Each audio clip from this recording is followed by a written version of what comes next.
Okay, so, alright, so this is let's take it to the 4 hour. Okay, so this is our downtrend. Okay, great support level. Alright, you can see that we do, however, have these lows down here. That's concerning because while we have a sharp bounce there, which might hold here, it doesn't mean that we are destined to bounce there.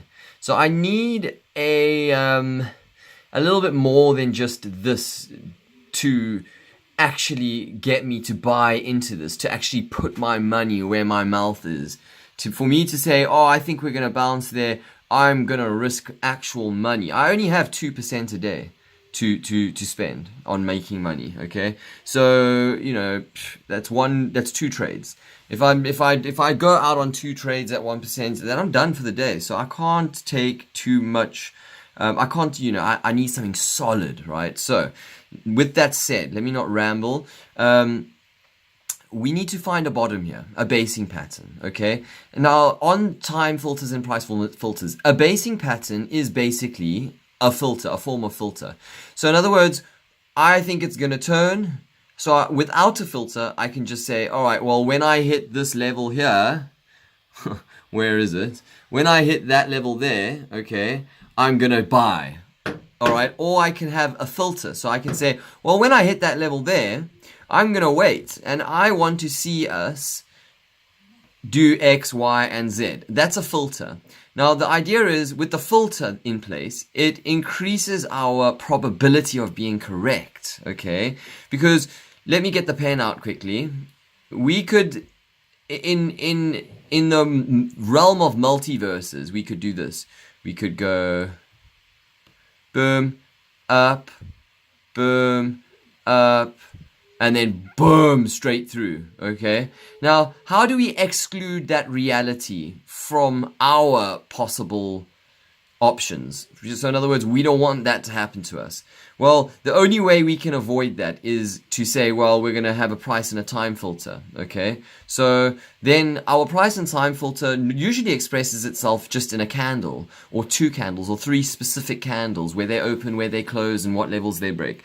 But it's not just on candles, right? You want to be able to use filters very flexibly. So for me, it would be using Dow's theory of breaking and starting a new trend. So that would say, okay, well, when we do form a bottom, it's going to be either a double bottom or a head and shoulders. All right, so this will use a head and shoulders, right? There, boom. We failed to make a lower low.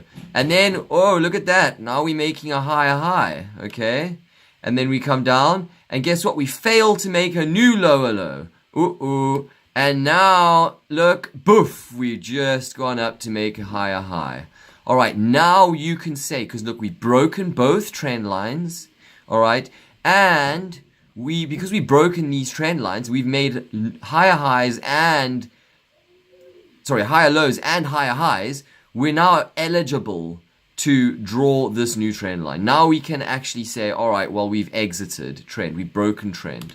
Okay, so what I've done there is I've used price and time filters.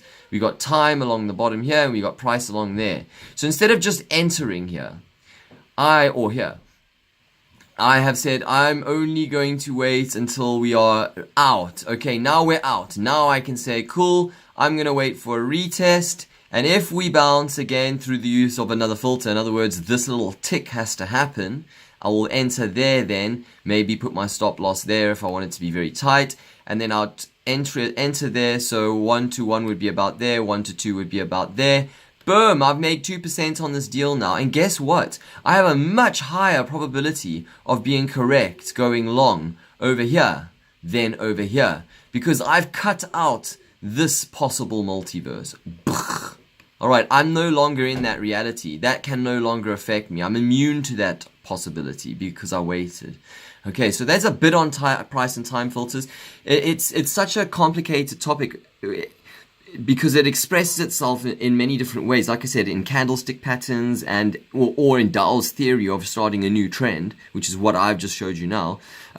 So, it's all about probabilities, multiverse. I like to think in terms of multiverses because, we're living in a multiverse of possible opportunities, and anything that can happen or will happen is happening all at the same time. We just got to select the multiverse we want to be in through filters. So we filter out all the negative ones, the ones that aren't going to help us make money, and we employ conditions that will filter out those other realities to the point where we are only left with a handful of realities, and majority of those suit us. Okay, so that is how I would trade this if I was going to go long.